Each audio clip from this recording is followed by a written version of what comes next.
looking real slick, all black with the fit, wearing Coogee like I'm big. Puma down to the kicks, bust down on the wrist. La mama pressing down on the stick like a PS5. And we been taking flight, we got red eyes. And we ain't on the gram, but we going live. Party all night, we got all the juice. I took a couple shots, now my screws loose. And it's a 90s party, we gon' raise the roof. To all the bad girls to come to the booth. Party all night, we got all the juice. I took a couple shots, now my screws loose. And it's a 90s party, we gon' raise the roof. To all the bad girls to come to the booth. Yeah. I'm dazed and confused, cause I've been on that juice like I'm Machiavelli. And I just took a shot, and I drank it off her belly. She wanna see the deli, I'ma take it to the telly. I've been on that drink, so there's nothing you can tell me. My confidence is sky high, and baby getting low, so I feel a mile high. La mama doing tricks, voila, meant to not.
All right.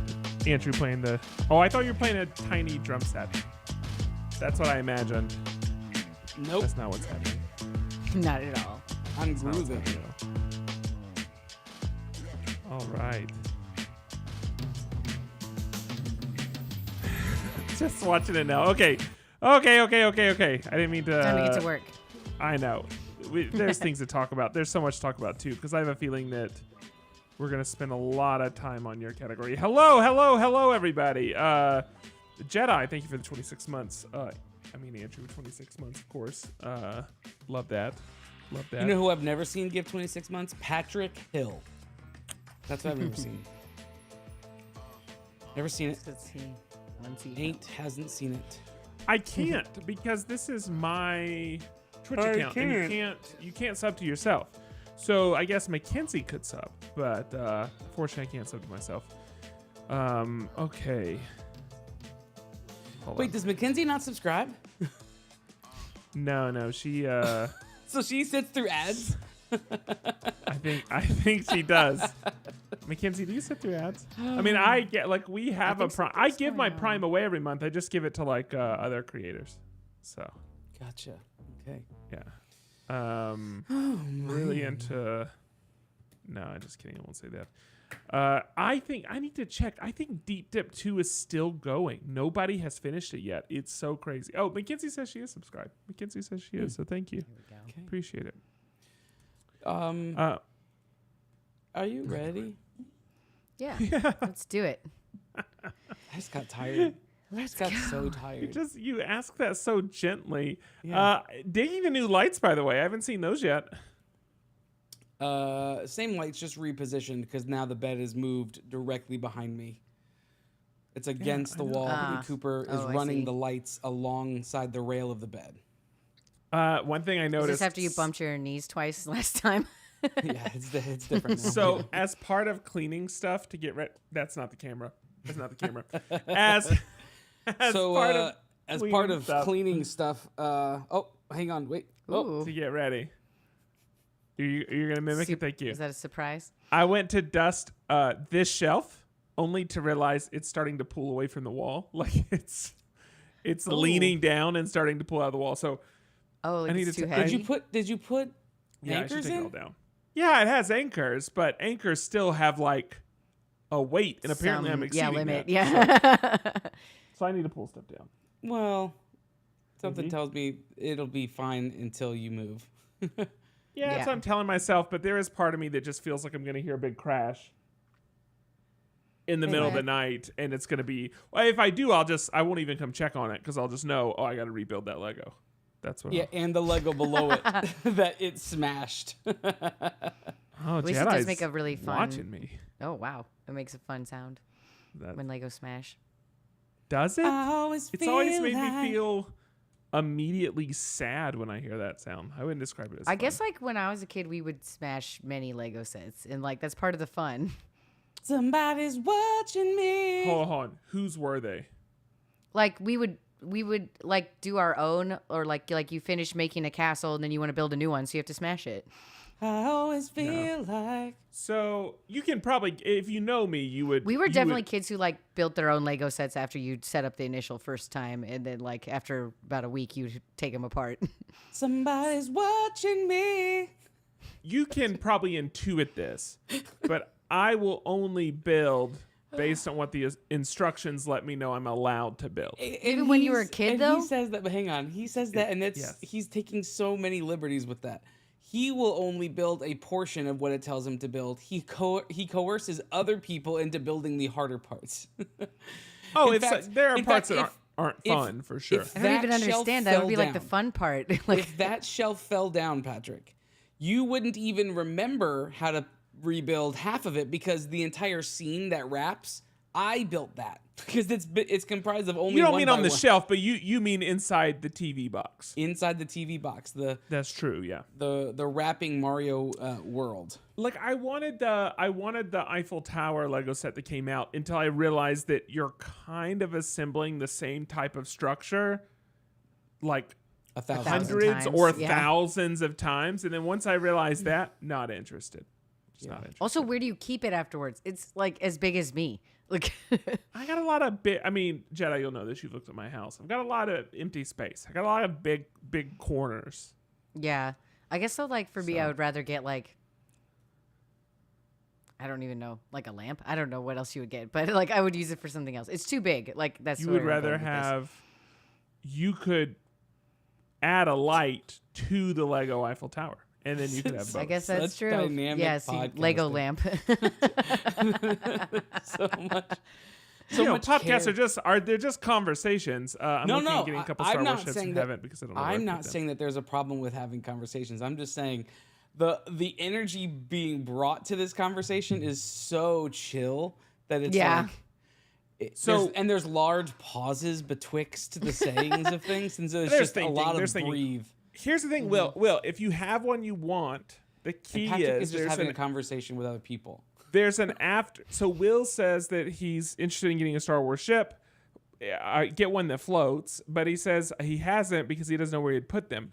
So there are aftermarket communities that build display yeah, then shove it up. So they build display cases and stands. So like the Millennium Falcon, there's a really popular one that instead of like displaying it flat where it takes up a ton of space, it actually brings it up on its side, and it would fit on the top of this shelf, this IKEA shelf that's sitting beside me, if I wanted to do that. But I would just look at those stands because there are options. Yeah. I have like They're some of acrylic. my Star Wars like toys, not the Lego version, like hanging on the wall and stuff like that. So you can always get creative. Yeah, but see, Lego doesn't. At least last I checked, like for the Millennium Falcon, for instance, there's a really well-known stand, but Lego themselves, they don't sell it. You have to That's get it funny. from like the community. But Yeah. there are good options. And if for a lot of these ships, people make light kits for them. So you can wire them all with like LEDs. It comes with everything you need in instructions, so that way you can light it all up. So while it's displayed, it actually has like dynamic lighting. Super, super cool. It's the closest I'm ever gonna get, it seems. Oh, that's Jedi. I see what you're saying. Why? You've got a couple more months. You can come down, visit. All Light right, let's get bricks things are rocking dope. and rolling. We have a lot to That's talk awesome. about. Yeah, let's do and, this. Let's just do it. And none of it has to do with Lego. Huh, actually, that's not true. Okay, as you can see. Oh, you can't see. Now you can see. One of the things that I'm bringing to my... Oh, yeah. Yep, I can I'll see go it ahead and now. show it to everybody. No, don't. You Not wienerhead. yet. All right, here start. we go. Let's count it in 3, 2, 1. You guys were dead on. You guys clapped at the same time. Thank you. Look at us go. Welcome to episode 558 of the Pop Culture Roundtable. Okay, looked like you were saying stop, so I'm going to go again, but maybe no hand I was gestures looking at while I how do this. pale my hands look in this lighting. How do I turn the... Go ahead. You're fine. Okay, here we go. Welcome to episode 558 of the Pop Culture Roundtable, the podcast whose only crime is loving too much. In this episode, we talk about Fallout, Bridgerton, Quartz, and the spectacular failure of the Star Wars Hotel. I'm Andrew Sale. I'm Lauren Rubin. I'm Patrick Hill. So hush up, because it's time to get ready for another episode. Don't search my name. Kofefe. Did you like that? Did you like that, Lauren? I did. Okay, good. I appreciate it. Subversively for you. All right. We like to kick off every episode by going around the table, which is where we talk about things that are new, fun, and noteworthy about our weeks. Patrick, you just counted 3 things. That's exactly right. Why don't you kick us off? Okay, people listening, you don't see this right now, but I feel like I am a child who has just discovered their hands for the first time. It You looks literally like sound it. like someone who's like really high. We're like, look at my hands, my man. Like, So do you know how you can tell if I'm really high? You I'll be calling I'll be panic calling an attack, ambulance. yeah. I will be. I was like, yeah. I'll be inside an ambulance. That's how you'll know. I don't know why. My camera settings are messed up, and so I just keep staring at my hands. Okay. Just keep your hands out of frame. Much Keep easier. Sit on hands your to hands. yourself. Keep your hands to No, I yourself. want to do it. This is gonna be I good. feel like You know you're how going to you use know? your hands more than 'Cause ever. There's a wind up You to just this gotta one, go. so it's gonna be a good one. You know it's gonna be good. I have to remember to edit this. Okay, Lauren, I have never happened. brought you. You seemed very excited last time, so I brought you an update on interesting golf news this week. Ooh, Oh, okay. wait, hang on. I really thought you were going to be I'll like, send you and a this is better my sound. Roman Empire. I'll send you. We've talked are at you length just about his realizing Roman what you Empire, said? by the way. Okay. So here's your update for this week. This week, Yes. the interesting news is at the competition. One of the caddies. This is not exciting news. He fell and got injured. But because of that, okay, because of that, the golfer grabbed a fan just off the sidelines to put on the bib and start caddying for him in the absence of the other guy. So there Did is he just video. leave the other guy laying Was he at in least the... like, hey, do any of you want to caddy? Or is he literally like, it's you? I don't know the exchange. I just know according to the rules, this is something that's allowed to happen. And there is a video of a guy like my size putting on this dude's like caddy bib. I think halfway through realizing that it doesn't actually fit him. And then caddying, like walking with this golfer up to the next hole. Just Dude. fascinating. So there's your interesting things that have happened in golf tournaments this week. You're welcome. Caddy Love it. walking. Golf tee. So that adds a new level of anxiety to me. Now I can't go to a golf tournament because I'm afraid I'll have to participate. So I will You never. would be like the most obvious person to choose out of the crowd. Like, you just know where you can hide. Like, And we all know, like Patrick, me, where that they'll never find me. that being put on the spot, you don't do well. You shut down. Yeah, exactly. It wouldn't. So that's it. Can't go to That golf was some tournaments good golf anymore. drama. I love it. I am watching. Outside of that, I'm so excited to talk about your category in a little bit. Yeah. But I am watching the Ashley Madison documentary that's on Netflix right now. It's a 3-part kind of. I don't think you call it a limited series. It's a 3-part documentary series. Each part is just shy of an hour. And for those that don't know, Ashley Madison was, I don't know if it still is, I'm assuming this is all past tense, but I knew about it at the time. Ashley Madison was a website specifically for married people to date other married people. The idea was that the thing that I don't think you had to be dating married people, to be clear. Just specifically for cheaters, basically. Yeah. Well, but the idea was, who's going to help you keep your secret? Someone that also needs you to keep their secret. So if married people are like cheating with other married people, it's more likely that... That's probably where this like started, and I don't think it stayed there. Sure.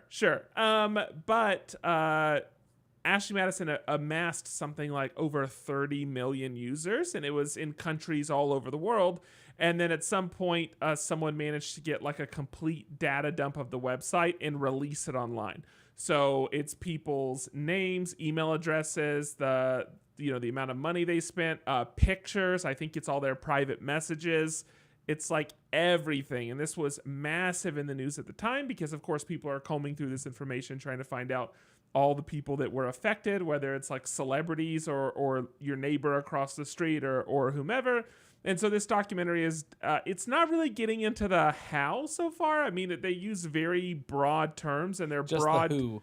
They're like broad the to happened. the point of being like nonsensical. So I'm kind of disappointed because I really want to know about the technical aspects of the data breach that took place. Maybe they'll get into it in episode 3, but I've only seen the first 2 episodes, but I'm guessing not. So it's really talking more about social implications and also focusing heavy on the fallout and how it affects people. It's very interesting, but it might be interesting for the same reason, like for the same thing that they're trying to say is bad, which is that we care too much and are too quick to want to dig up dirt and point out problems with other people. So it's possible that the entire hook of watching the show is the thing that they're trying to call out. But it's fascinating. Shame you for watching the show. I was like, well, at least I was like, they know their audience, Yeah. I guess, like in a way, if that's the goal. Exactly. So that's it. If you find that interesting, if you find it interesting from a technical standpoint, my guess is you're better off to like Google it on YouTube and find out what really happened. Because so far we still don't know. We haven't got into it, and what they've said, very unhelpful. But if you're interested in it from the other standpoint, and again, if you just like to hear gossip, it's really providing a lot of gossip right now. It does sound like you're trying to hack a certain dating app or something like right now. You're like, they're not really getting into how they did this, and I want to know. I'm not trying to hack a dating app.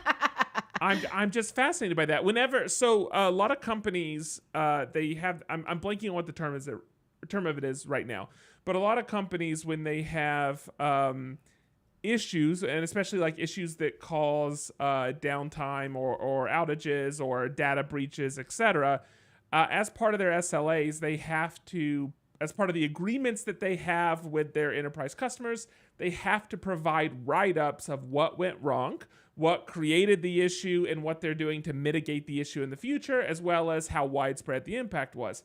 And so these companies will post these publicly. Sometimes it feels like, wow, the company's so nice for telling us, but actually they're also like obligated to tell you within a certain time frame because it's part of the agreements that they have. And there's a term for it, and I'm blanking on it right now. But I love reading those. Google just posted one this past week because they had a massive customer that they inadvertently deleted like all of their data. And it was this... I'll pull all the details and I'll throw the story in Slack because I don't to not have to remember it or get into it now. But so they posted their blog post this past week explaining how did we accidentally delete this customer, like all their data. And they're like a money manager and they manage like hundreds of millions of dollars for other people, and like all their information was just wiped out. So but anyway, love reading those. And so I wanted to hear that. That's what I wanted to hear as part of this, and it's not been told yet, but whatever. That's all. I'm still waiting for Deep Dip 2 to conclude. I talked about it on the show a month ago. We just hit 1 month in, and I told you that, hey, maybe if you catch it now, you'll be able to see when someone finishes it sometime over the next week or two. Well, guess what? It's a month and no one's finished it yet. People are finally on level 16. They're on the top floor, but no one has actually crossed the finish line. But we are close. How Genuinely. much money have they raised? Oh, that's a good question. I haven't checked the total recently, but It has to be insane. They're raising money. well, so the idea it is was a people can prize still pot. contribute to the pot. So people can still okay. donate that money, and then that money is part of the pot that goes to the first, second, and Okay. third finishers. But we should But it's have not, it's not like it doesn't go to benefit a charity. It's No, it goes to whoever. benefit the racers. okay. In their yeah, pockets. but I knew it was like an amount that was changing based on how many people are playing and Yes, trying. it was growing. So I was don't- curious. You know what? Excuse me. While one of you is talking, I normally don't pay attention to what you're saying. So what I'll do this time is I'll just look up the amount so I know what the amount Perfect. is. But if you're hearing this and it's podcast and this is like release day, you might have time to catch who it is, only because 2 my days from guess now. is it's going to happen in the next 24 to 48 hours. There's a couple people, Bran, Lars, there's a couple people that are super close Elcon. The thing is, to get one run in to get up to the 16th floor is like 45, 50 minutes just to get to that level. And so if you fall all the way back to the bottom, it's another almost hour to get back. So if someone's streaming for 8 hours, they're not going to get a ton of tries at it, which is the reason that it still could be another couple of days. But it also could be 2 hours from now. We'll see. But that's the only other thing. It could happen Hopefully next week. while we're on this call. Hopefully next week I'm telling you who it is. But that's it for me. Lauren. All right. I'm gonna be pretty I quick. gave information to you. You can give information to me now. Okay, cool. Honestly, it's been a pretty quiet week for me. I haven't been watching too many new things or doing too much, like just keeping up with work, and had some people in from out of town and stuff.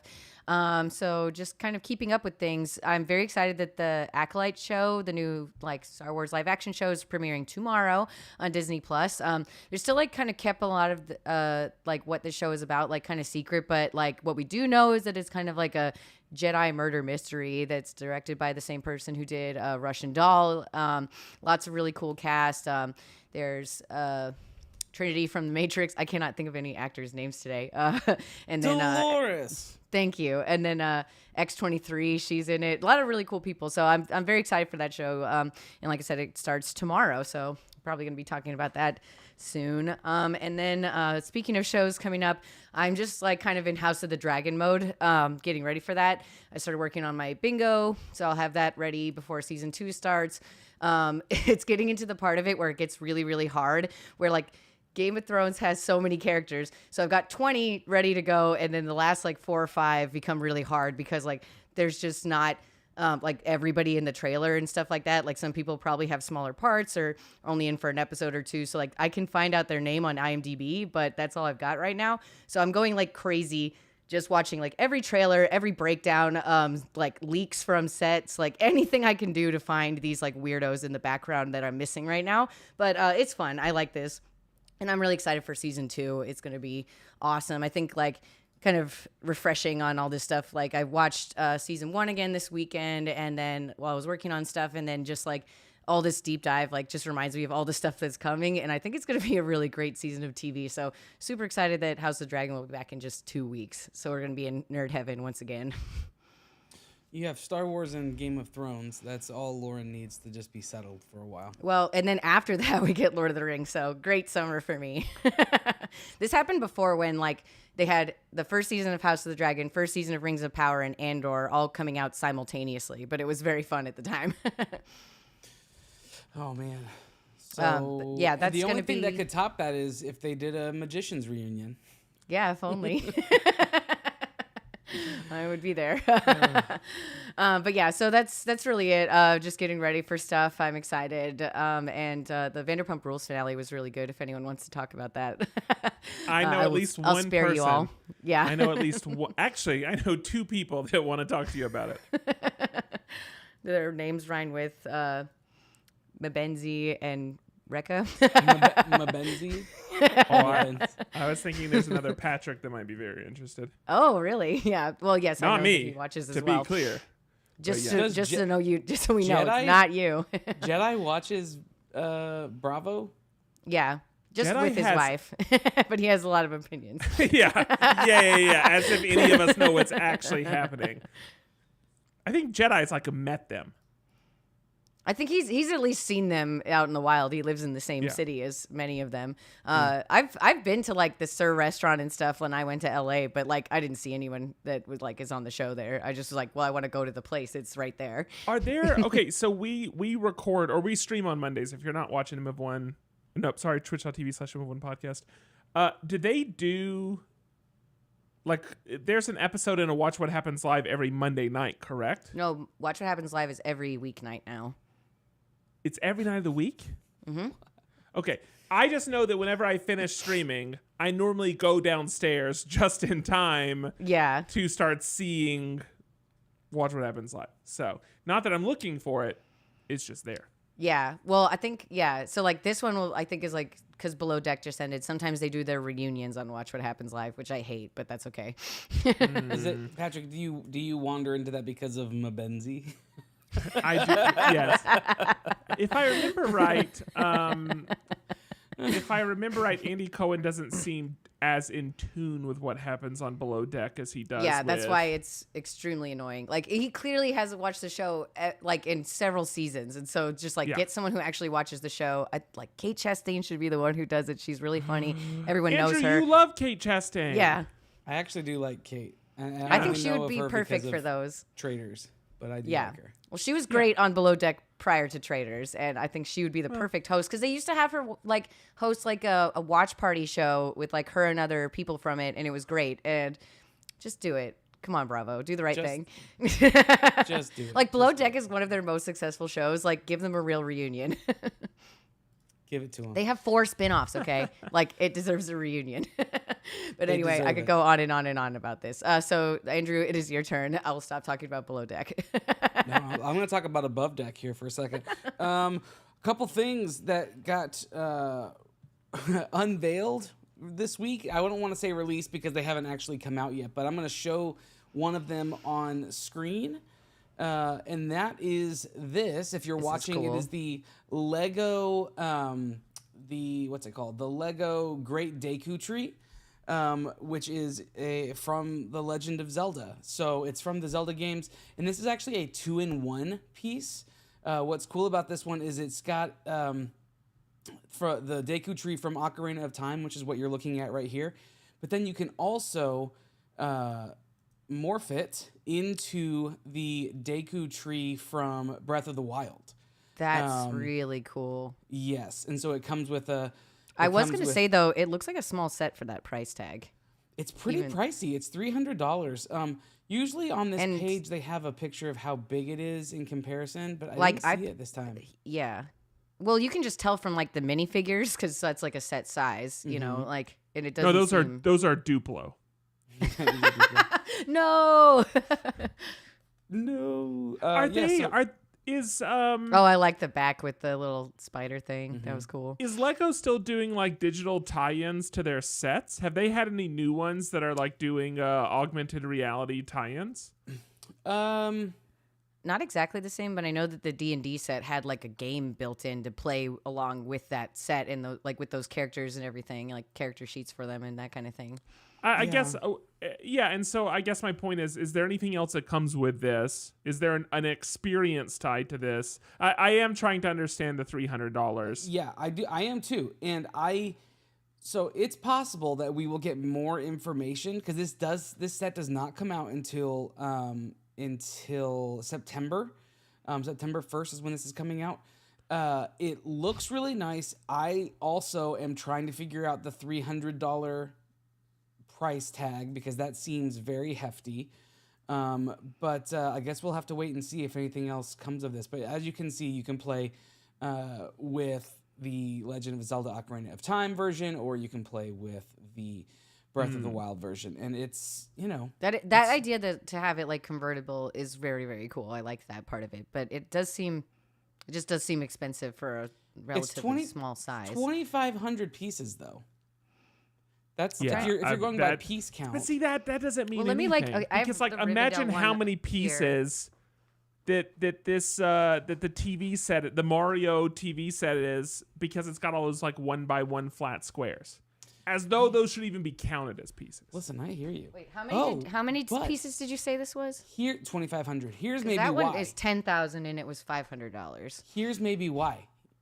Because the gift with purchase is a piece of a water park. Oh, What does that mean? classic Zelda. Classic Zelda. You click on this. This comes with as a gift. You get a tiny. Oh. You get a tiny water slide. Yeah. When it was so tiny, I was like, is it like a lizard from Zelda? Like, I can't not tell what that is. So this is from Just the, like my brain morphed it into the closest thing it could be.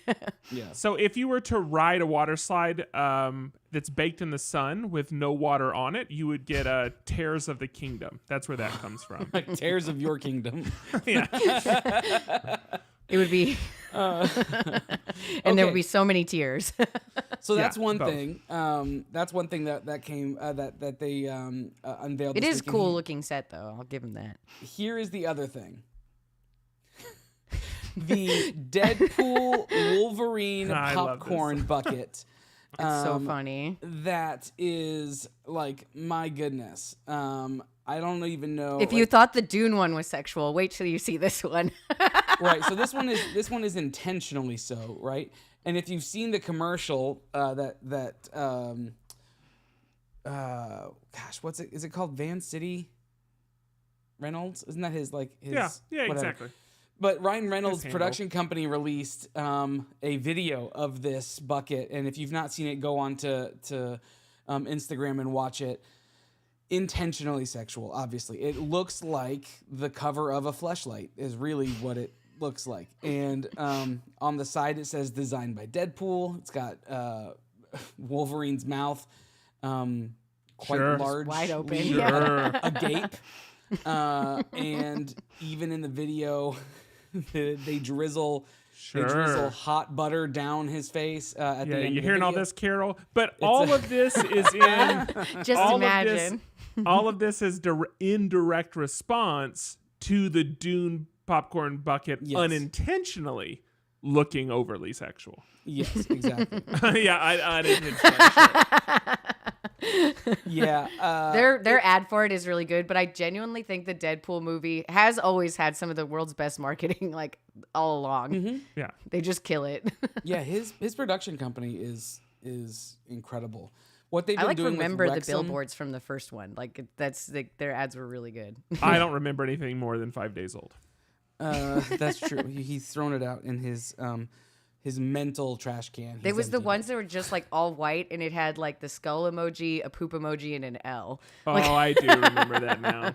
Yeah. it. Yeah.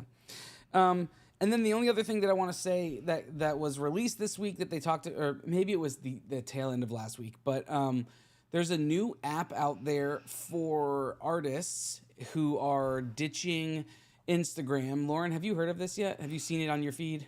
Yeah, and it's ditching Instagram because Meta is now like automatically applying you to like if you exist on any Meta platform, which is like Instagram or Facebook, it will be scraping your stuff for AI use, which it was probably anyway. But then they pretended like you could opt out for a week, and now you can't. So there's a new competitor to Instagram. And it's for artists, by artists. It's called Cara or Cara. I don't know. It's Cara. I'm going to call it Cara until someone tells me otherwise. So if you are an artist, it very much looks like it functions a lot like Instagram. In terms of the UI, it's very similar. I just got my name today. I haven't even posted anything on there yet. The way that they do it, you can subscribe or you can sign up as either a poster or a portfolio, like someone who posts or someone who does portfolios. So I don't know the difference between the two right now. But if you're an artist and you follow this show, go check this out. See if it's something that you want to be a part of. A lot of people are not necessarily jumping ship, but they're going to have things in both places. Is kind of what I've seen. No one has posted on Instagram and said. The way that I'm seeing people post about this is they're posting the screenshot of their account on Instagram. Which really funny because like I felt like for the first like at least 10 or so of those that I saw, I didn't have the context of like this is a new app and it looks exactly like Twitter's top feed basically. So it's like, what? Like, Yeah. you really got to explain. Yeah. Like, So, if you are at CARA, Cara, go check it out. We'll see if anything changes or if everyone just stays on Instagram, because Meta owns the world. So, that's going to be it for me, which means that's it for our Around the Table. Up next, we're going to talk about some master categories. Artists are kind of a letdown. Okay, that's a Really? very broad statement. I'm excited for you to. you're going to need to edit that one out. Well, this is like the between time. This is before we get into master categories. And I'm just saying that a lot of the artists, what that rant means. a lot of the artists that I know, well, number one, y'all got to all stop dressing the same. You're creatives. And creativity can like extend it. I don't know. Like you go to a conference, everybody looks the exact same. We joke about that. It's true. But I mean, in fairness, Levi's appreciates the jean jacket sales, or Vans or whoever. But no, what I was going to say is that you have a lot of people that are specifically like, take social stances with their art. That's very important. That's a very common theme in art that's produced. And yet those same people feel like they can't separate from, they'll want to take a social stance against a platform, but then they feel like, oh, I have to get seen by these people, or I have to get this many likes, and that's just too big of a pool. And I just wish artists were better at taking social stances or had larger conviction. I don't know. I guess That's maybe a little bit easier to say from a perspective of a person who doesn't have to rely on social popularity for their income. Well, because I'm not popular socially. I also think it's just hard because like the way to like kind of like win on social media and like get more followers and like do everything is like automatically compromising, in my opinion. Because I'm like, I just want to post my art and have fun. I do not want to sit and make videos. Okay, like. There are just people that have stuck around on like X, or will end up sticking around on Instagram or whatever, who will complain in one breath and then not separate themselves in another breath. I just refuse to call X and I call it Twitter still. Like, well, I think everywhere where I see it, it says X, formerly Twitter. it was really funny, actually. I asked the client on like a poster if they wanted me to put X or Twitter on because they had like the little social icons at the bottom, and they're like Twitter, and I was like, thank you. Okay. Look at stream, everyone wearing black shirts. Listen, I'm not an artist. Funny. I get to wear a black shirt. Mine you has should an be eagle upset on at it. Andrew. You should be upset, and Lawrence has an eagle on it, so you should be upset take my at shirt Andrew. off? Is that what we're Yes, saying? absolutely. I love where this is going. Okay. It's really funny because I usually try not to wear black shirts on stream, but I forgot today. What's crazy to me is I wear black shirts. All right, let's get things started. Wild. That's so Yeah, crazy. you guys wear them all the time.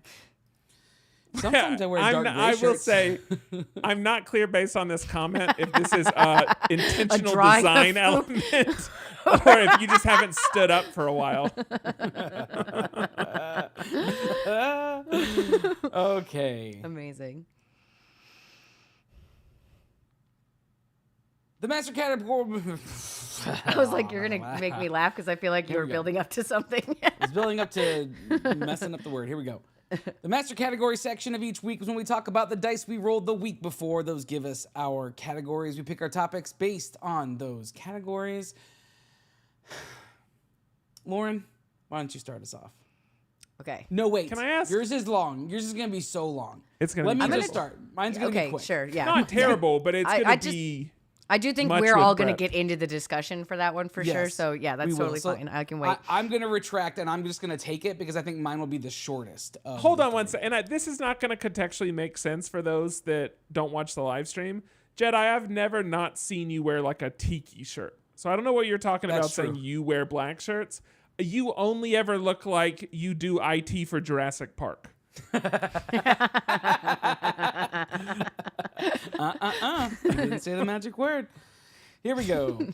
I got art last week and I got Anytime. And so two of the things that I've been watching lately have really sparked this idea of art direction when it comes to style and how the the environments can be so enveloping in such a way that take you into a place that otherwise you wouldn't exist in. So the two shows that I've been watching are Fallout on Amazon, so it's based on the video game by the same name, and then Bridgerton, which is based on the book series by the same title. And both are very different worlds. One is I would say they're pretty opposite, yeah, entirely and utterly. Victorian era, just the era of chivalry and dance cards and excess, yes. Yeah, pomp and circumstance. That whole world, and the other is this post-apocalyptic world where atomic bombs have gone off and people have been forced underground for 200 years. They're coming up from that ground after 200 years and seeing what the radiation of this world has become and just the chaos that ensues within that. Now that you brought this up, because I never would have put this together otherwise, I would really like to see what a ball in Fallout world would be like. It would be called Ball Out. Yes. Like the whole shelter or whatever is just decked out. Like you go in there, there's flowers, and they're playing Pitbull on orchestra. I love it. I don't have a ton to say because I don't want to give anything away because both of these shows actually have a lot of you can strangely ruin them by sharing some of the details of what's happening in them. But if you've not watched Bridgerton, this show's been out now. This midway through its third season, technically fourth if you consider there's a whole other season called Queen Charlotte. Yeah. Which is a Bridgerton story which has several of the main characters of the show, and it kind of shows a side story and gives a backstory for them. I am very new to this. I watched the first season back when Patrick told me there was nudity in it. Yeah. I remember I texted you as soon as I found out. I remember talking about you guys. I watched it because of you guys. We were talking about it. And, wow. But then I didn't watch any more of it. I binge watched season 2 last week over 2 days, and then watched the first half of season 3 in the latter half of one of those days. And then we watched Queen Charlotte. So in about a week, I got a ton of Bridgerton. And the story is really well told. There is a mystery involved in it, and that's why I'm not going to say much about it. And the actors in this show are quite captivating. I'll say it that way. And each season is it's an anthology series. So each season focuses on a different aspect. All the characters will still be there, but they shift focus. Is probably the best way to describe how the story is told. And so the second half of the series comes out in, I think, 2 weeks, right about the time when you're watching. Right at the same time as Game of Thrones. Right about what a right great about the pairing. same time. So they're both sexy. Nothing else in common. Yeah. So if you've not watched it and you're into Victorian era stories and love stories specifically, but then also there's a lot of comedy in there, and there's Bridgerton is a super fun show. It's really fun. Just good. I always just describe it as delicious cake because it's just fun and you want to keep eating it and you just want to watch it, and it doesn't make you full, but it's just really good. I have I don't I probably won't watch this season. No offense to any of it, but I want to do know about Pauline. No, I don't, because what I've realized, my attraction to the show was not the story, and it was not the people. I love the sets, so much. And in fact, there's a couple of channels that have been doing just behind the scenes and going through with people and going through how they construct the sets, the constraints they have to work within. The things that they modeled, like turnaround time.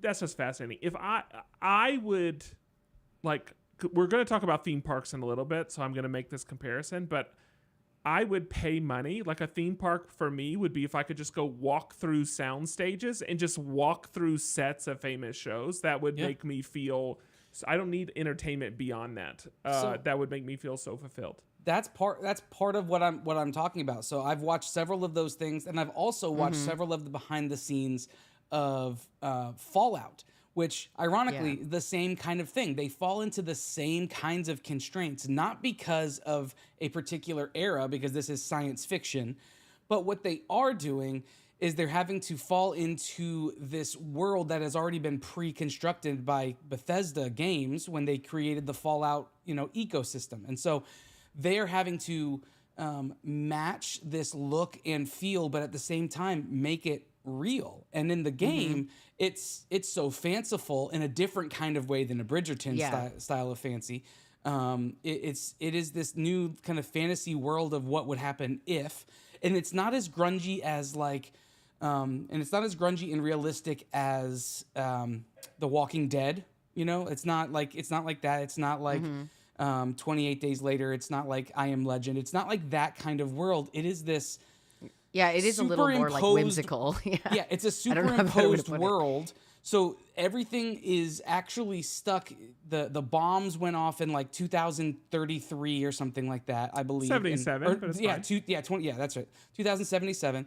But the aesthetic, the design aesthetic, is stuck in the 50s and 60s, in like the 1950s and 60s. And so to see that stuff kind of degraded and to see that stuff milled down and made old, but in a way where it feels like new technology. It's this weird bridge, and I don't know how to describe it without watching it. It's kind of like that thing they do in Star Wars where like an X-Wing looks like a hunk of junk from the future.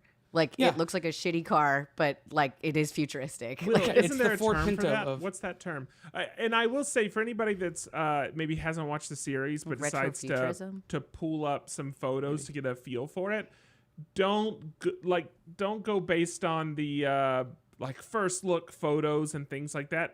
Those are too polished. Like a lot of the kind of studio provided stills, they look too nice, and that destroys the effect. You really need to see it in the context of like the filming. So go pull up like a trailer or something like that. I showed Patrick the first 25 minutes of the first episode the other day, and I think I hooked you into the world. As soon as I saw like the trailer and you actually saw that stuff like moving, and it looks like the game come to life like in a really cool way. And I know that like they did a cool thing where they didn't stick to the exact story that's in the game. It's kind of its own story in the same world.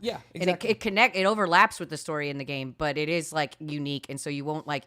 You can't have played the game and you're going to know what happens on the TV show, which is a great idea. It doesn't break any of the canon. The canon is there. Like what happened, but you're seeing a different story being told, a different vault being opened, a different set of characters coming out and finding what this world is and making their way in this world. And so it isn't a story you've played before, but you very much will appreciate the, what is it called? The Nuka-Cola or something like that. I think that's it. The Pit Boys. I watched a video of the prop makers and Adam Savage talking about the prop and making an active Pit Boy and how they're bringing those to market so people can actually buy like TV prop level functioning really cool. Pit Boys. Yeah. And do you think Star Wars fans would be much happier people if this is how they would approach a Star Wars property?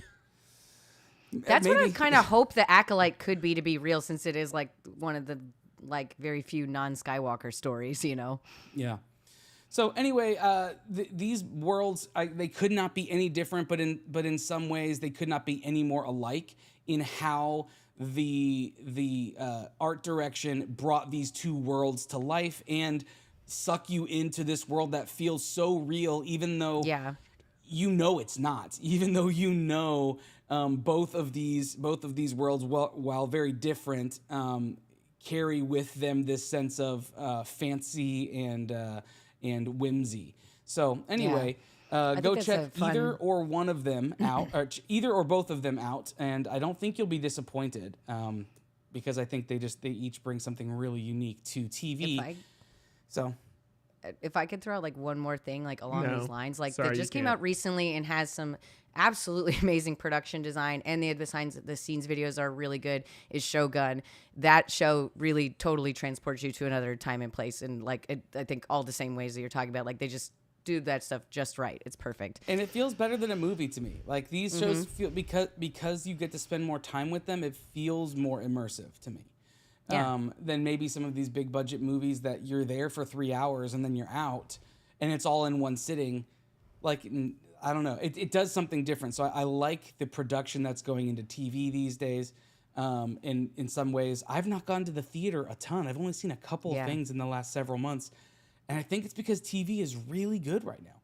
Yeah, so, it's also like, it's crazy because I think a lot of that goes back to like Game of Thrones, where they were like, that show got popular enough that they were really spending a ton of money on the production. And like now the one that they have now is like, they're just starting it, but they're at like twice the budget. The sets are like 3 times bigger. Like they can do all these new special effects. They can have more dragons. Like it's all, TV's crazy. Yeah, that's crazy. Okay, that's going to be it for me. Patrick, I think it's over to you. I always take issue when people say that people don't like movies because they don't have the attention span. Social media's ruined it for them. I think that's garbage. I think realistically, to your point, there just has been better TV content in a lot of ways than films. And who knows what was affected either through COVID or through actors or writers negotiations, or I don't know what timelines are on things. And there's another piece of it, which is just that AV technology that you put in your home has gotten better. And so there are things that used to I would only want to see in a theater, and now what I have at home can feel like it will do it justice. But it's Working not girl director's cut.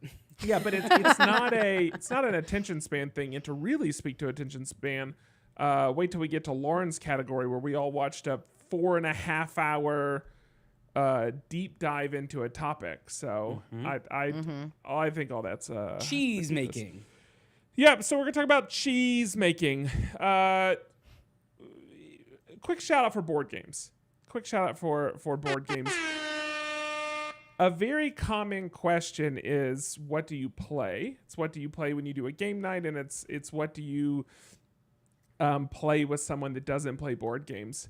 And there's a great answer, and I'm sure we've probably talked about this on the show before, but I don't know that we've talked about it recently. So this is my episode, or this is my opportunity to give another shout out to Quartz. Now, Quartz is no longer Quartz. Quartz went through a rebrand into Seven Dwarfs Mining Cart, and now it's done another rebrand again because now the license for it is held by the company that has Telestrations. I'm blanking on their name right now. But wait, Disney let that license? They bought the license and then let it go? It's Friday the 13th Horror at Camp Crystal Lake. That's the current version of it. Are you kidding me? No, Disney does not sell Seven Dwarfs anymore. It is gone.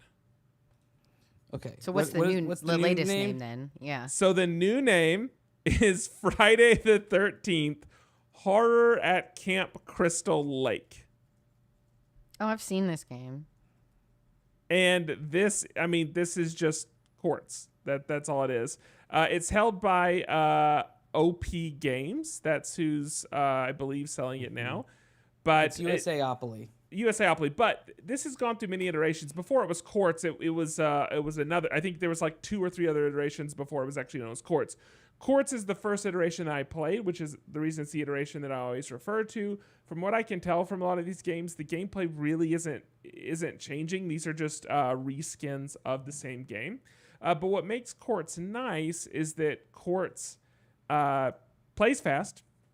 It has a press your luck element, and on that note, a very lucky element. The press your luck element is made more satisfying by the fact that it's very tactile. You're reaching into a bag that has multicolored gemstones, you're pulling it out, and it's revealing a color, and all those things just feel nice to do as a player. But then there's also a strategic element, which is that there is a card economy that you have to keep track of. So the things that you pull, the gems you pull are building one form of like income, depending on how well you do and how long you stay and how you're disrupted by other people. But then also the cards you have access to, and that there is a mechanism for getting more. Those actually have value, and at the end of the game, they can absolutely help you win, depending on how you choose to play them. Some cards are very powerful, but all cards have a counter, and so nothing feels like it's impossible. And there's this nice little balance, which the game's played in 5 rounds, but if you lose a round unintentionally, you're actually given a safety net for the next round.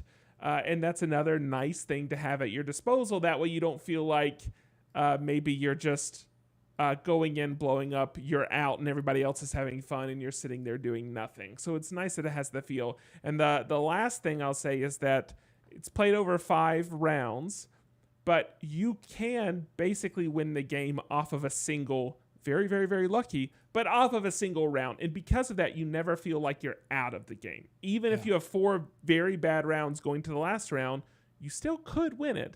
And again, that's a nice feeling to have, unlike games like, let me think, Cosmic Encounters, where you can just get beat up by the entire table and then have no hope of accomplishing anything. Man, that game is bad. So that is my pitch for Quartz / Seven Dwarfs Minecart / Friday the 13th Horror at Camp Crystal Lake / whatever other name you find it under. To buy this game, you might say, okay, the horror theme doesn't really fit having fun with my family, because this is a game that can be played by young kids as well. I mean, it really can be played by all ages. And again, I think you can get through a game in like 20 minutes, 25 minutes, which is nice for game nights with people that aren't terribly skilled and etc. If you don't want the horror version, which I would totally understand, you will need to look up one of the other versions, and you will probably have to buy it aftermarket if you can't find it. But I do absolutely recommend it. So I know that there are some games you see commonly on people's shelves, like in terms of casual, low effort, quick to play party game style games. So like, I don't know, things are oatmeal and cat related and maybe burrito adjacent. This is something you can throw in that you or your friends probably haven't played 100 times already, and that people probably haven't seen before, but you can just get into really quickly. So that's my recommendation. If you're looking for a game, casual people, quick play, all ages, one of those games that I just said. But again, Quartz will always be what I call it because that's the first iteration I played. And there is my shout out. I find it very interesting that Disney released that because it was such a perfect match. The game style was such a perfect match for that property.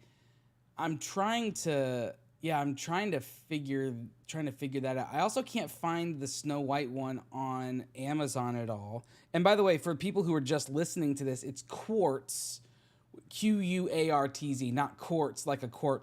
Quarts. Yeah. Yeah, that's what I think. It's Quartz. Yeah. We're playing Quartz, the game.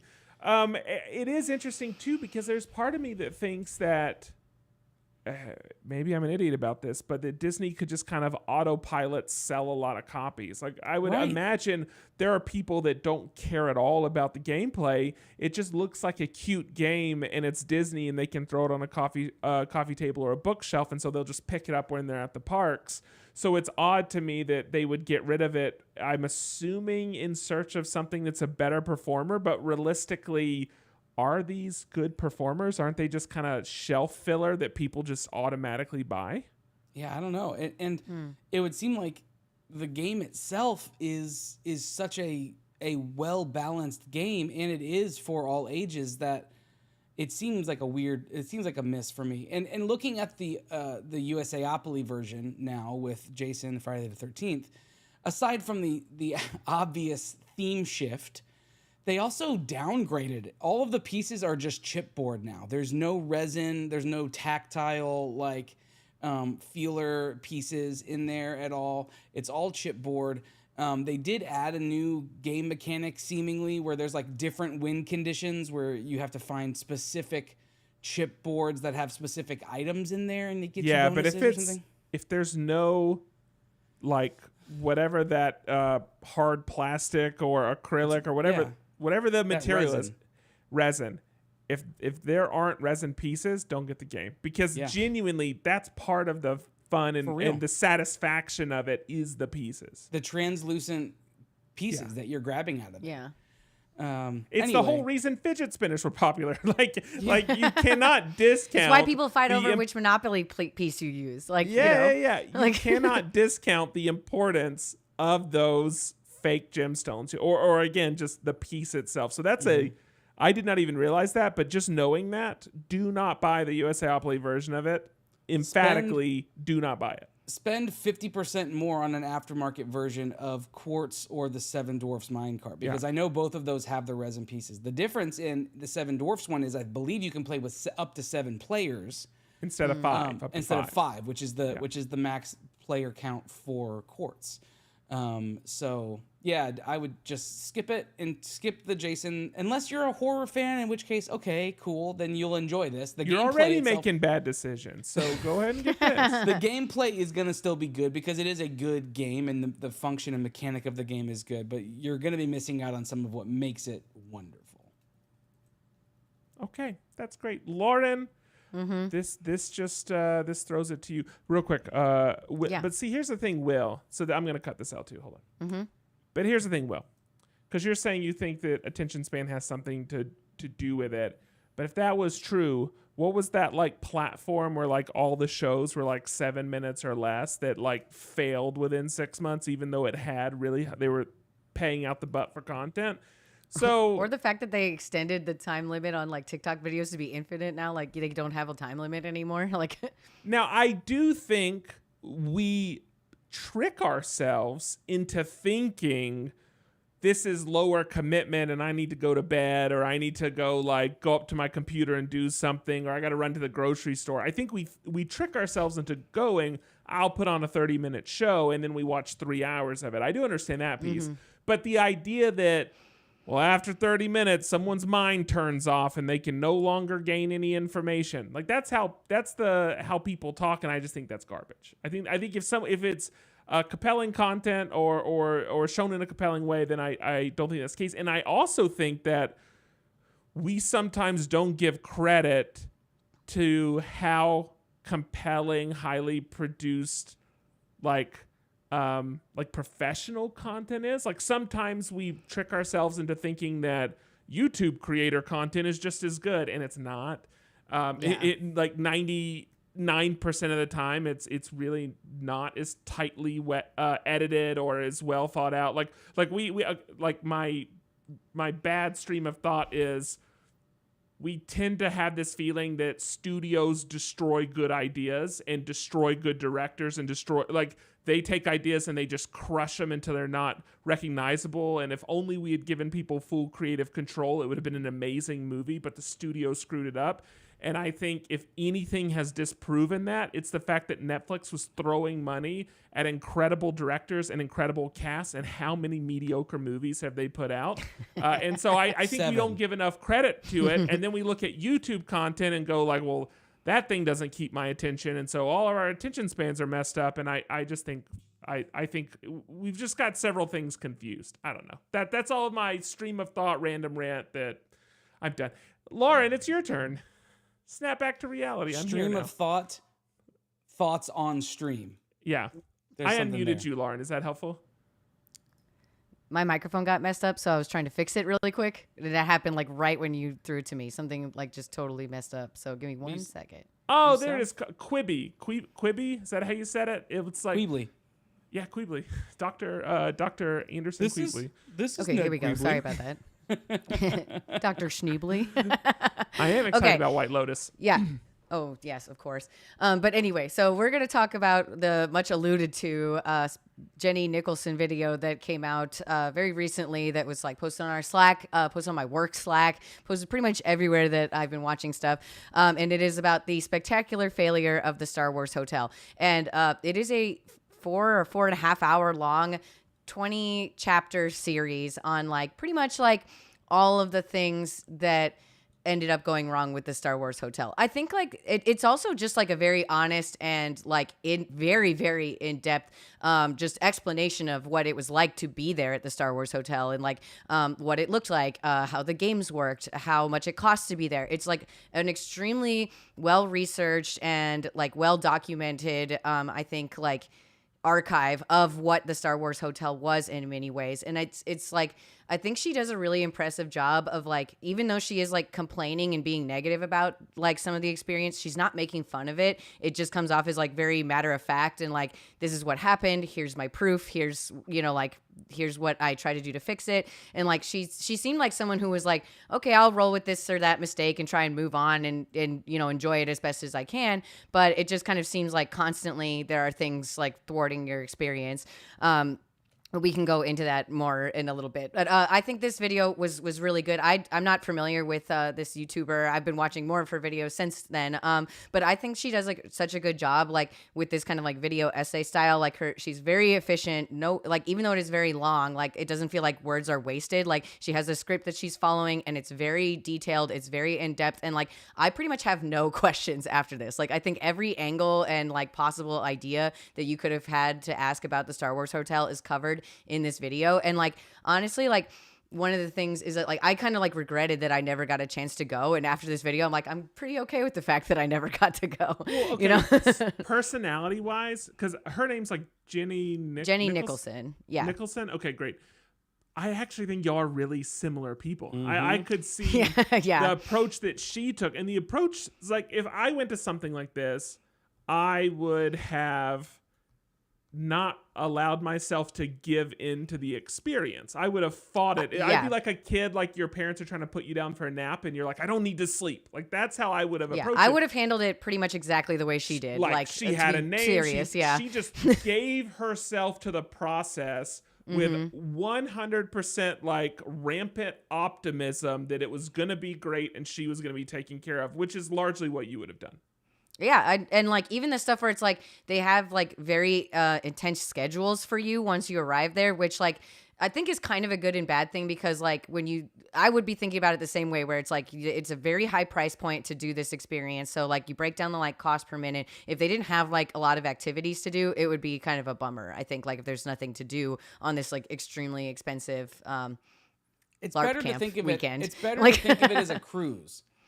Yeah. It's better to think because that's how cruise itineraries work, right? Like there is nonstop, packed to the gills opportunities for you. You can And that is kind of the like not. in-world idea, is that this is like a Star Wars version of being on a real cruise. Right, Like you're you're just on a spaceship instead Space of cruise. a ship, an ocean ship, whatever, Ship. a yacht. But yeah, I would love to like hear your guys' opinions about it. I thought like it was really, really just like so thorough, and like everything that like you wanted to know about this experience. Like I liked seeing all of her videos. She also sources videos from other people to like cover things that like she only went one time. So like to cover some of the other storylines, she had videos from other people who tried different ones. And it kind of just seemed like it was honestly like shocking how many like catastrophic failures there just were for the gameplay part of it, which seemed to be, to my in my opinion, the main sell of this idea is like you're gonna get to like you can just stay in a themed hotel, but this is one where like you get to play Star Wars the entire weekend, you know. And so like the fact that like none of the games worked, that like they weren't coordinated with like if you built up rapport with the character or like did missions for them, that didn't end up mattering. Like it kind of like, and it seemed very like easy to like, or I'm gonna go easy maybe, to like program how these games would work. Like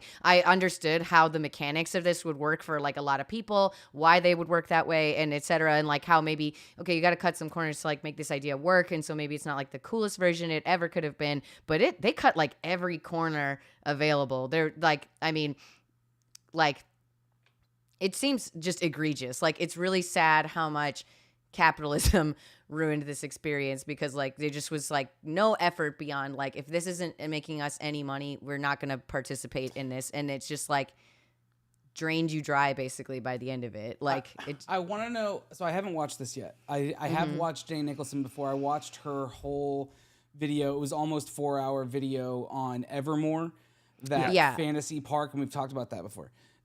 She is very thorough, very easy to listen to, because she breaks things down from every angle. And you're right, she doesn't bring a bad attitude to it. In fact, she brings an optimistic attitude, but then is realistic on the backside of that. But one thing that I wonder is how many people's experiences. How do I say this? The experience that the negative experiences. I wonder how many of those came later in the lifespan of the hotel, as opposed to maybe some of the people who got to go on it in the first couple of weeks.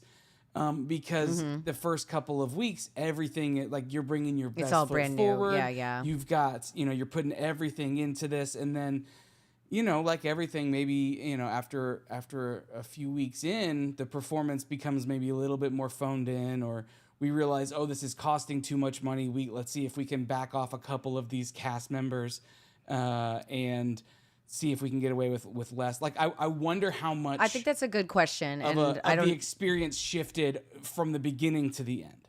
I think that's a good question for sure, and that might be like one of the only things not covered in this, because like I think like she only was there towards the end. I think, but I mean, if I could suggest though, within a year of opening, they announced its close. So I would also this say idea, it just seemed like.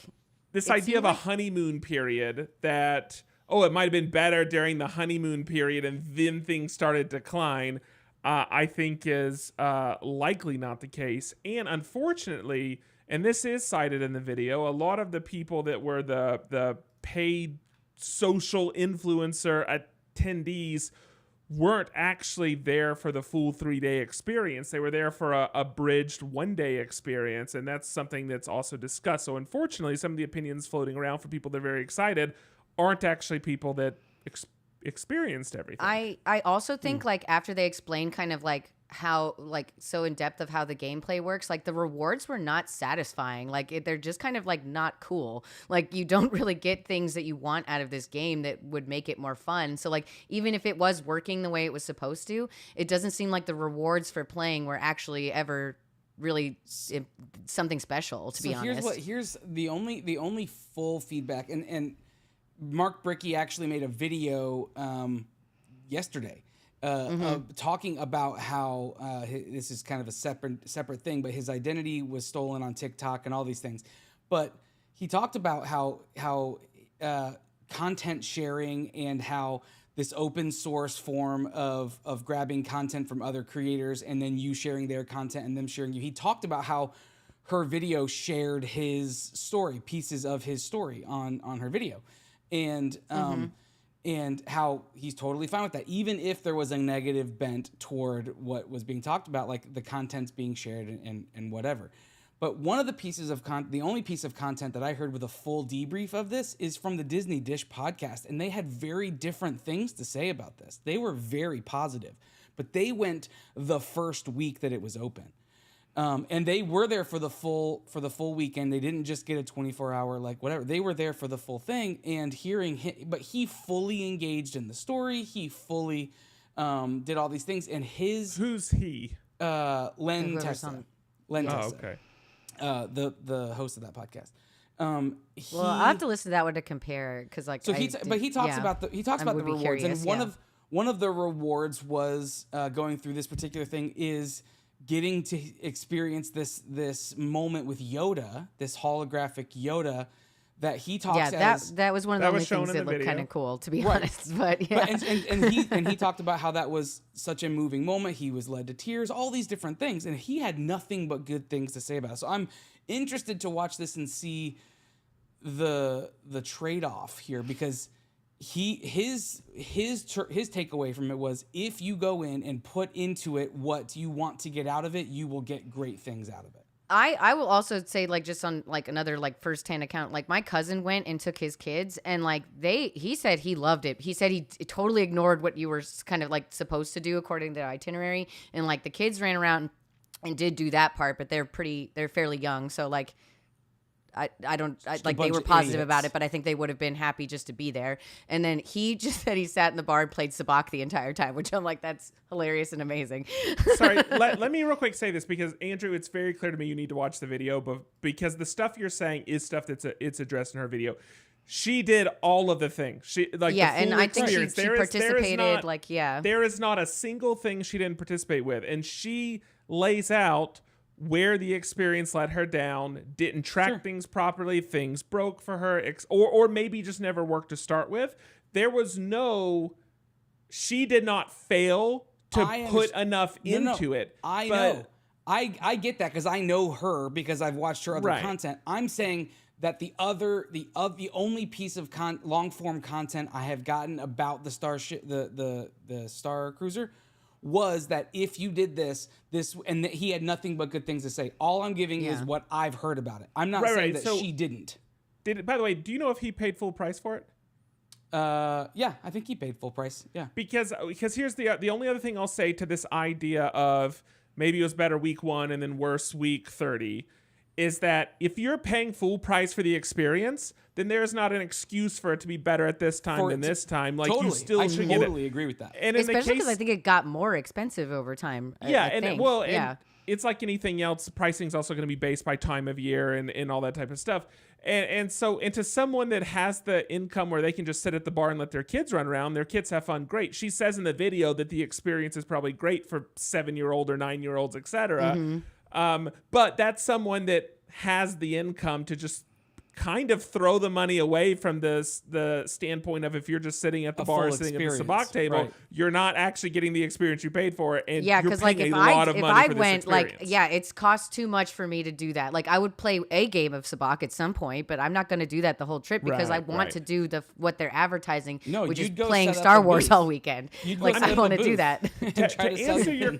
To answer your question, like the part of the conversation from her that because I totally empathize with all the stuff that was being said as much as I can, having not experienced it, and I totally the things that she is saying, I think very much so tracks with a lot of the things that we saw to be true, especially post-COVID and leadership changes, etc. The idea of Disney gatekeeping things, taking things that were free services and putting a price tag on them, that's not surprising if we look at what's happened over the last 5 years.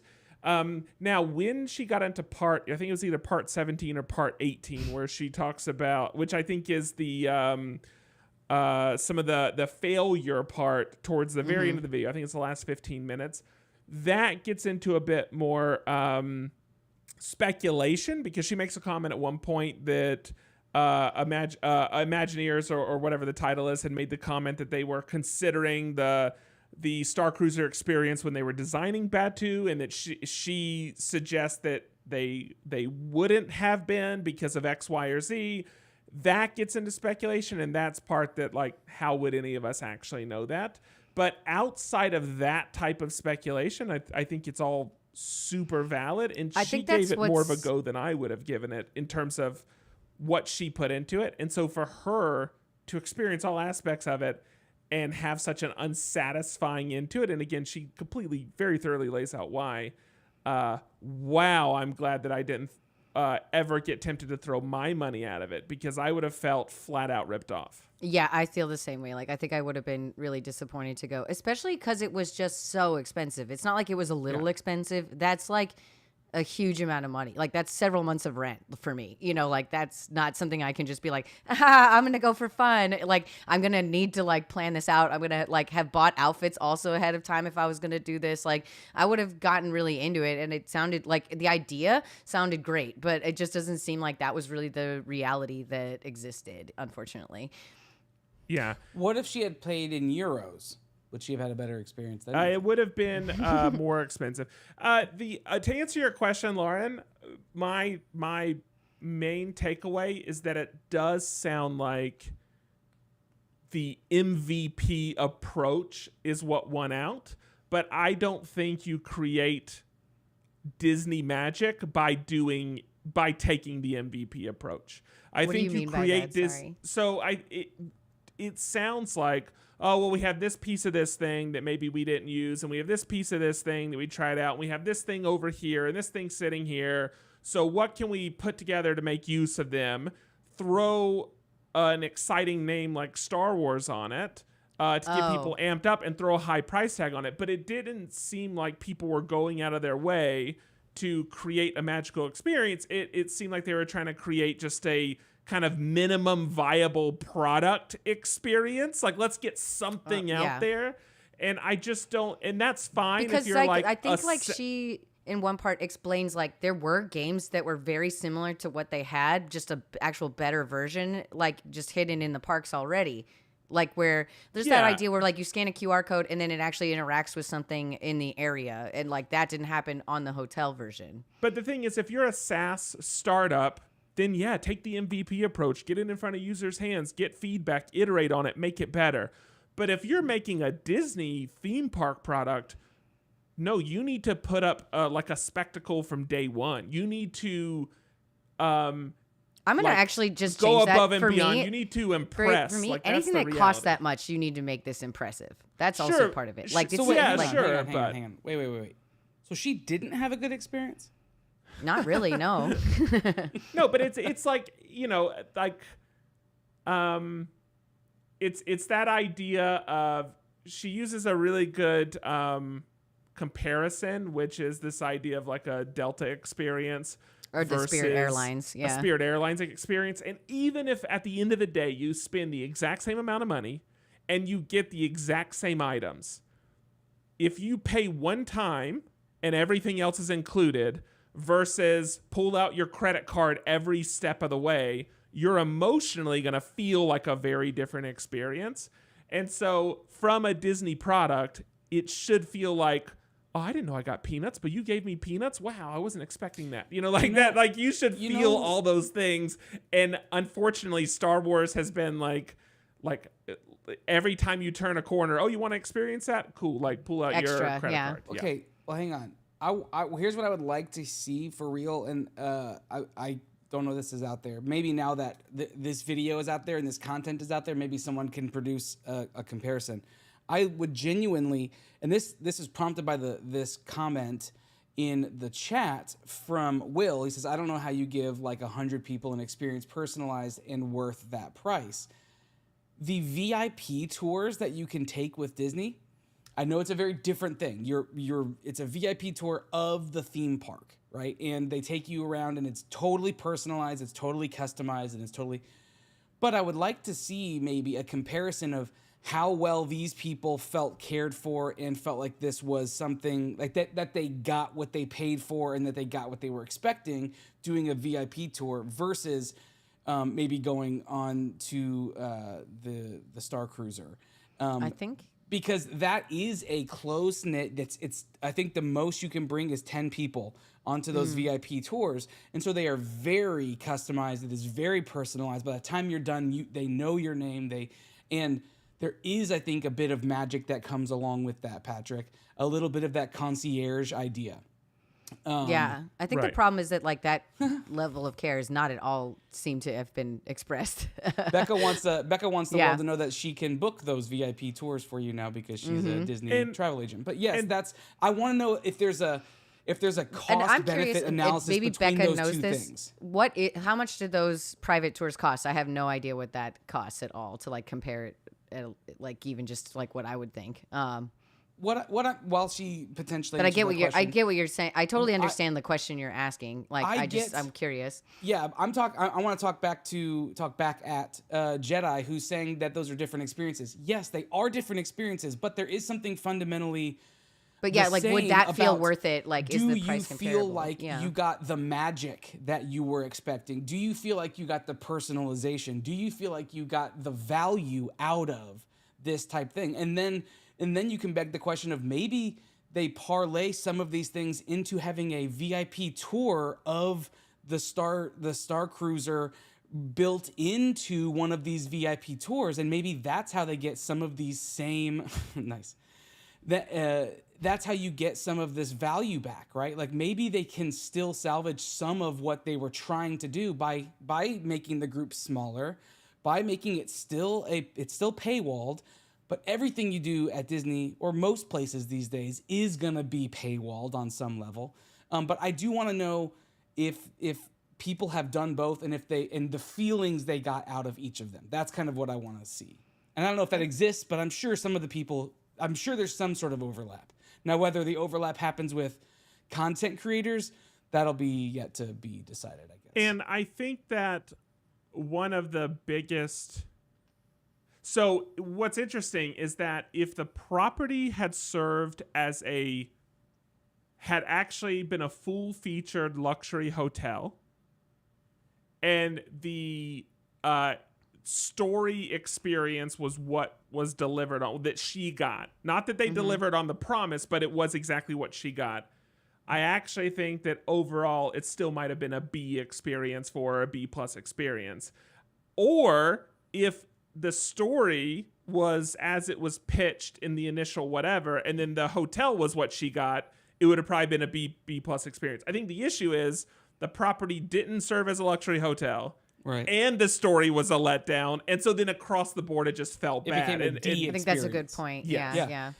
I think that's a very good point. And even like I was surprised that they totally shuttered this and didn't just make it a regular hotel that's Star Wars themed. Well, you know what I mean? Like that's not to say they won't, right? Like yeah, sure. They're gonna have to retool some of it. They're going to salvage it on some level, and that's what I think. Becca just said, like, depending on how long you want to do this tour, I saw that. It can be, it's $1,000 an hour. So for really, up to 10 like, people. you're going to spend a day instead of 2 days, but like for about the same price, like, $5,000 or $6,000. But you could bring 10 people instead of 2, and you get a whole day, and you basically get to do cost. what you actually want to do at Disney and not wait in lines for those 5 or 6 hours. Can you imagine a scenario with me where part of this only tour, with Andrew though? With me, you have to be with me on this. Can you imagine a scenario where part of this tour now includes an exclusive look at the Star Cruiser and backstage tour of Batuu for your VIP tour, and they take you through what is now the defunct ruins of this world? That could be something where they experience some of the same things, some of the same elements of that in a way that is much more pleasing and satisfying, because you can bring 10 people, which brings the cost, like your per person cost comes down. You can split that cost with and people. you'd also basically effectively like be like seeing a movie there or like having lunch there. Like you're spending like an hour in this like defunct hotel doing the Star Wars experience as part of your day versus your entire weekend, which I think, could work maybe a little bit better. And also like you're saying, with less people, so like you can actually cater a lot more. But I don't know, like I'd have to think about like that, I guess, like if I knew, but then it does take a huge amount of time. That's like $1,000 for the hour. So you're very aware of that. On the other side, this is going to be great content for Defunct Land season whatever we're on now. Yeah. And so I also don't want to forget about that. I'm reading all these comments in chat, and I so badly, not that I don't enjoy talking to you two, but I so badly wish we were all in a room together with chat right now, so we could just all. It would just be chaos. No Yeah, one would just be able be to yelling. That's fine. Yeah, That's yeah. fine. We have I to want to be control having it, this yeah. conversation with because someone will say something, and it just like I want to chase that. Yeah, thread. no. Chad is doing really like has said some really interesting stuff, and clearly This is the most everyone's on excited fire about this. Yeah, that chat has been in months, and it's not even about our content. It's about I think that's fine. I think it's just a really interesting thing because like I think probably for a lot of us, like either wanted to go or like had thought about going, whatever, like it seemed cool, and then like seeing the price point and the reality and like how hard it was to get bookings kind of became like less and less like realistic that you would actually go. So watching this was actually like really super interesting to me, just on a face value of like, oh, I did want to know what that was like. Now I'll never get to go. But she does such a good job of just like being very matter of fact about it, breaking down every single angle of it, even behind the pillars. I think that she did a really, really like, just like, I feel like this will be like an archive kind of this experience in certain ways, just because it is just such a like matter of fact version. Yeah. It's a comprehensive version of it. I absolutely will watch this whole thing. I like I said, I like her as a content creator. I've got a little bit of time before Bridgerton season 3 part 2 comes out, so I've got some time. But I do think that it would be an interesting play to see what could now come from it. It's now, we're not getting that back. We know that. Like, that's not going to come back. They're not going to iterate on that idea.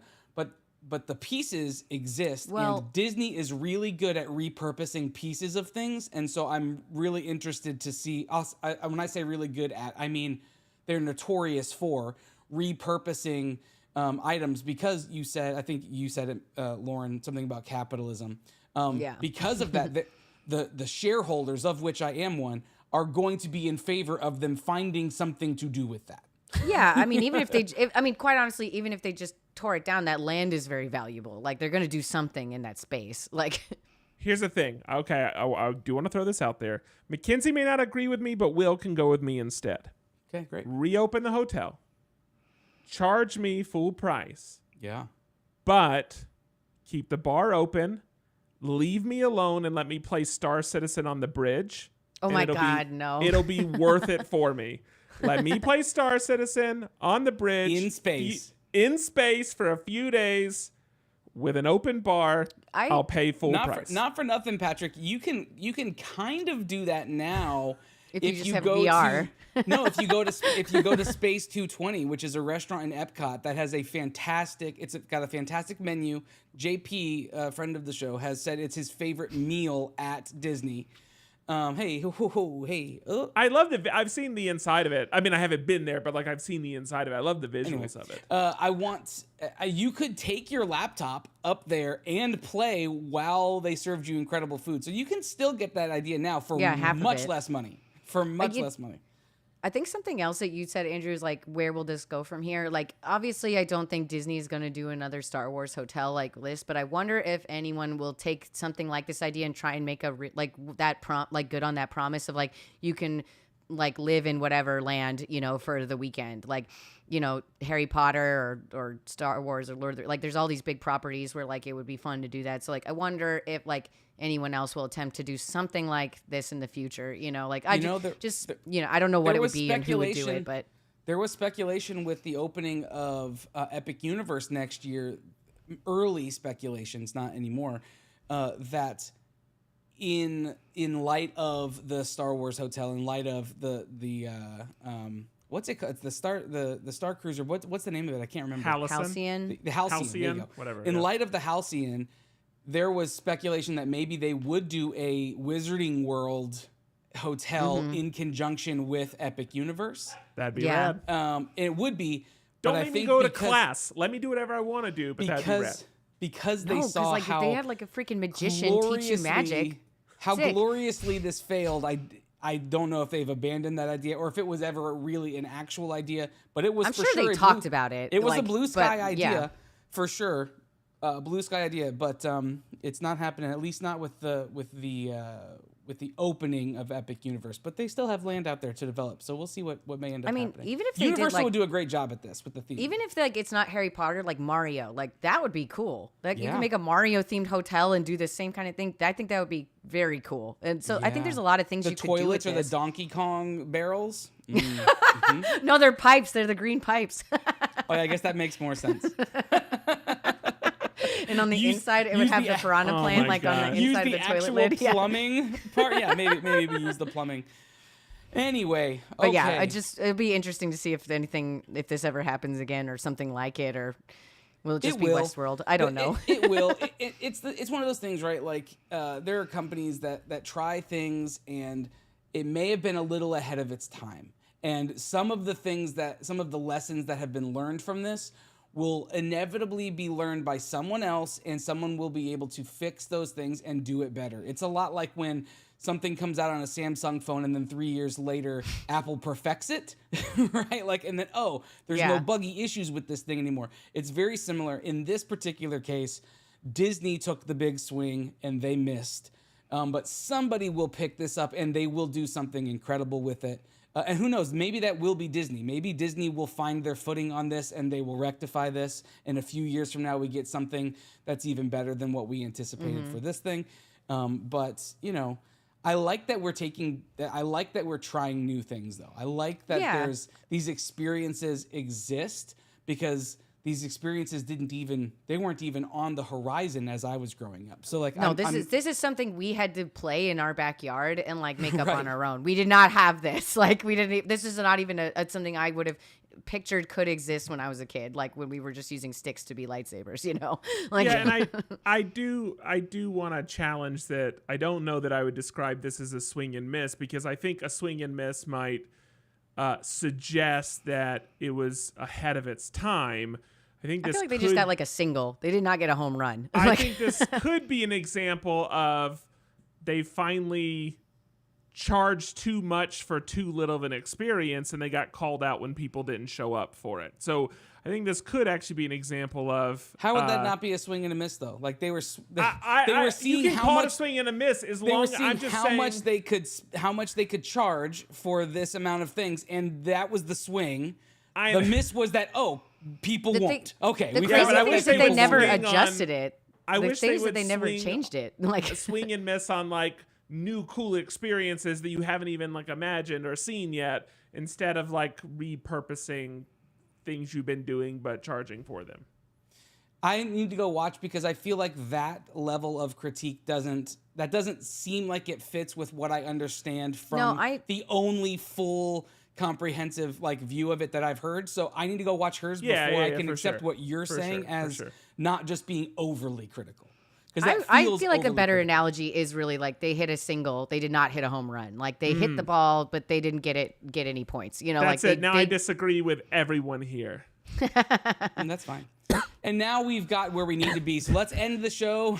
Yeah. Too many people agreed for too long. We finally made it. Yeah, now we hate each other. Let's go. Where we sit best, which is just under 30 Contentiously. viewers and all of us hating each other. It's just like Game of Thrones. They hit the ball and beam some kid in the face. Yeah, but that kid has a story now. It might not be a Would it good be story. Beamed or beamed? Can we beamed? I thought it was Bean. Beam? No. What bean? What? I've never tried to rate this word out. When You guys like, are just you're saying messing it with like me this. at this point. Beam, like it was a line drive. It was beamed. This makes at perfect something. sense to me, but now I'm second guessing it. What about laser beams? Yeah, laser This is like beams. somebody said, what is it? I'm trying to remember. Human like, beans. Beam me up, Scotty. I can't remember what I was trying like this. What did you this say, place Patrick? saying- Did you yeah. say Bing? Is it getting beamed in the face? No, it's beamed. But like Bean. when you get hit with a bean bag, you would get beamed in the face. Okay, that's such a That's such a dumb. All right, let's. Oh, it's like I had a boss who used to say things were coming down the pike and not down the pipe, and I'm like, and then I looked it up, and it is down the pike in many pike, places, yeah. and I'm like, no, but down the pipe makes more sense to me. It's not. Okay, we. You're like, but that's not the thing. But it's not. That's not it. I don't know what to tell It you. makes more sense. Let's make it a thing.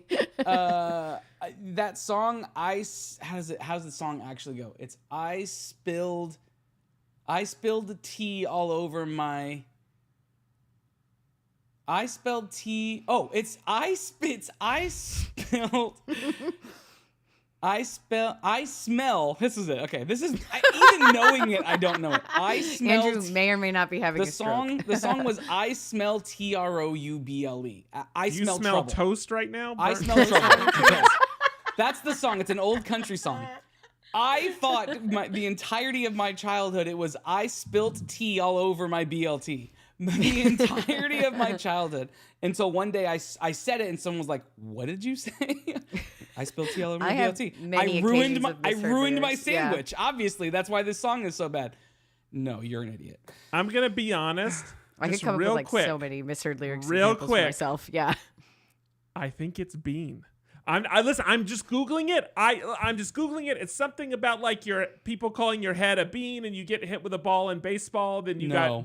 got hit in the bean. I It's a bean ball. absolutely- So you get beamed in the head. absolutely I'm refuse. just saying. No. I'm just saying. You can show me this There Wikipedia is page and I will tell you immediately there is a that world you in created which it it is bean. There is a world in which it is bean. It's not crazy. Just maybe Google it. No, it's crazy. I It's really crazy. thought I was Team Bean, but Team I can Bean. be swayed. Team Bean. So anyway, You should do Team Beam because then at least then there's alliteration. No, Team Bean. Team Beam. I'm Team Bean too. What the Team funny Bean. thing is, I just said that to be funny, and I might have stumbled on something. No.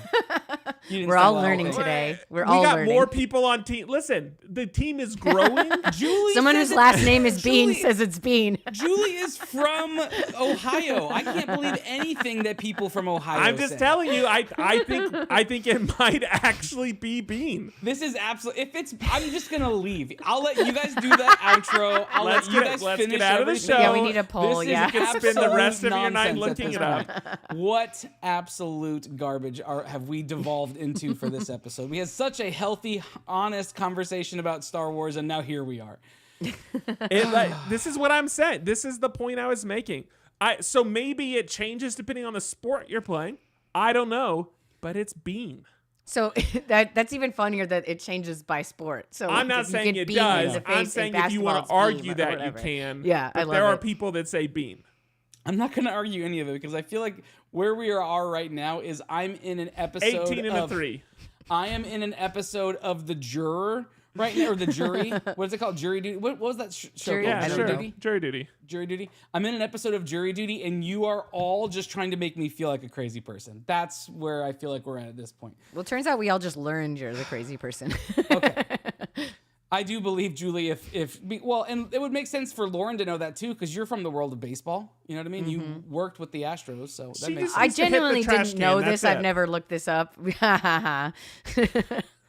What did you say, Patrick? Made dumb cheating jokes every time. Oh. Every single time. All right, I rolled an 18. I've already moved on. Okay, I So didn't. so if you want to move on, then you can. I'm gonna join roll me. a I was Bean. really sucked into the bean versus beam conversation and didn't open the Excel sheet. So 1 second. I'm gonna roll my beans over It's here. not even. It's not even yeah, like I conversation. rolled my It's settled. beans.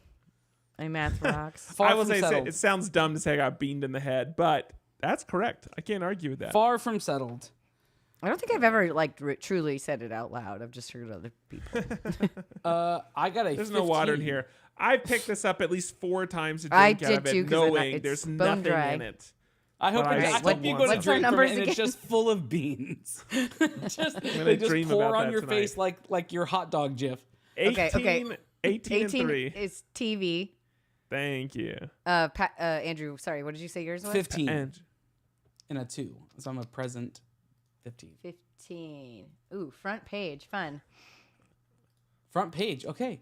Yeah, This and I got experience- 12. So I got music. The Okay. experience of this podcast was worth all of my Bezos bucks. Yeah. there you see? go. You heard it here first, folks. So worth nothing. Yes. Love it. It is worth your dollar. It is worth you. We spending provided at his least money $5 worth of magic. of Jeff Bezos's money. Yeah. $5 free dollars of magic. Okay. All right, everybody. Let's Do you know what clip of Mark Bricky was in that video, by the way, Andrew? I do, yeah. I know you do, but do you know? I haven't seen it. He talked a little bit about it. It had something to do with like the storytelling, like the It's a fan 15-second clip of him doing space cocaine.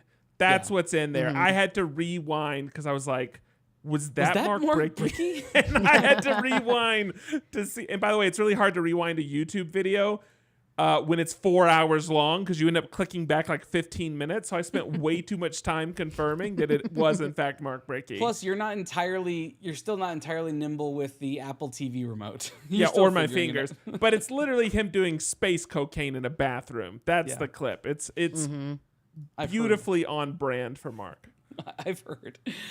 Okay, you can find all the stuff that we talked about in this episode over at mof1.network. While you're there, you can see just hundreds of episodes, much like this, many that devolve into nonsense and arguery. Is that what you would say about people who are arguing? Arguery? No, because augury is like seeing the future Not or whatever. augury. No, it's digging a hole. What are you talking about? I know what augury is. Duh. It's a bean. And I can't think of the That's bean. herbology. I can't think of the bean conversation without thinking of Strong Bad when he's the Japanese cartoon episode of Strong Bad. When he goes, first the head, you gotta draw a little bean, and that's all that I can think of at this point. Anyway, Oh my gosh. find us on twitch.tv where you can be a part of this, twitch.tv/mof1 podcast, where you can be a part of this conversation, much like many dozens of people have in this episode. You can speak into when one or all of us is totally off base. when it comes to word origins. You can speak into that just by joining us live, and you can do that by subscribing, and doesn't have to cost you any money, especially if you're a Prime member. There's a free monthly subscription that you can throw to it that they connect perfectly. It's nice and easy, so please do that if you haven't already. Like, rate, and subscribe on all the platforms where podcasts are. Leave a rating and review. They help us out so much, I promise. We haven't asked for those in a little while, but leave one. We have some new listeners right now. I feel confident Adam BN has never written a review on the podcast. I want him to write one, and I want Julie to write one. Those two people, I'm calling you out. Next week, I want to read an Adam BN and Julie BN, two separate reviews on Apple Podcasts. I believe in you. You guys can do it, and I want to see what you have to say. Anything that you tell us to do, if you give us voices to read it in, we will. See, he said right there. We will read it in those voices. If you tell Lauren to talk like Ruth Bader Ginsburg, she will do it. Adam, look up who Ruth Bader Ginsburg is, and then you'll know that she's really, really good at it. But with that being said, you can find us on all the socials at M of One Podcast. I'm at Andrew Sale with 3s instead of E's. Lauren, where do people find you? You can find me at Not Cool Co everywhere. And Patrick, what's your Kara handle? At Bean Boy. It's not Bean versus Beam. We are going to get out of this episode. I am Andrew. I'm Lauren. I'm Patrick. You know what, everybody? Let's just keep it peaceful. Let's just keep it peaceful. Adios. I'm going to edit out all that silence. Bye. Sorry. Well, you can't now because you just talked about it. I'll edit myself out too. You would not believe How much I length of love to things just cut things. that I can edit out whenever I feel like it. Oh my gosh. I In my can't believe defense, it's I thought you were still going to say something. So I can't believe it's actually Bean. That's ridiculous. Yeah, I literally can't believe that. Well, okay, yeah. You have to. Maybe I'll say I won't believe that. Patrick is very emo. Thank you. It's not funny more than one time, but that guy that posts the videos where every video's like feeling emo, might delete later or whatever. One time, it's hilarious. Every other time, not funny. But the one time. Oh, that got dark, Doc. Yeah. Jeez, oh, man. man. Oh, no. Oh, gosh. Holy Not in cow. the feed. No. Hey, why don't you talk about Trump while you're at it? Let's just Holy. throw out all the fun topics. Good Lord. I mean, that is fun to talk about right now. There is a whole Wikipedia article on beanball, by the way. Beanball? I love this. A ball thrown at an opposing player. Yeah. Oh. It's absolutely dang, dude. And Will doesn't care about anything. This is where He's the true emo. this is where Doc goes to Julie. Hey, should I not have said? Okay. Well, everybody, I'm gonna go get water. I just want water so bad. I have some. We have You talked want for a some? long Come time. over. I just need to fill this cup and get an need episode dinner. of Parks and Rec in. So You're not going to watch the part 1 of the finale for Game Changer? no, I haven't watched. I He'd haven't have watched to it either subscribe right first. now. I also so have to no. Oh, subscribe no. I mean, One of honestly, you- best subscription ever. first. One of you buy my house and I will subscribe. I'll tell you what. Easy. It is easily the best $60 a year that I have spent in terms of entertainment. Oh, yeah. Two videos are worth the $60, just like that. I agree. Yeah. I was Listen, beamed and now my Can't filter wait. is broken. I believe it.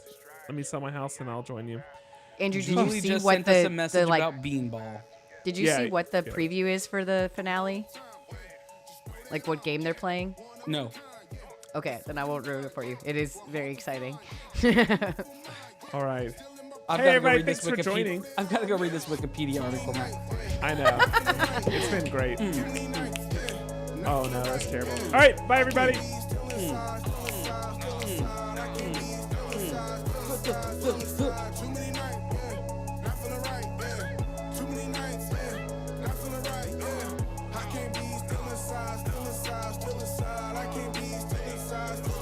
Now insomnia, really, I'm not a zombie, a thriller. I'm moving calmly but iller, not playing party Attila. I ain't been partying either, been at the Garden of Eden, just drinking water and eating. It's probably not what you're thinking, but I hardly been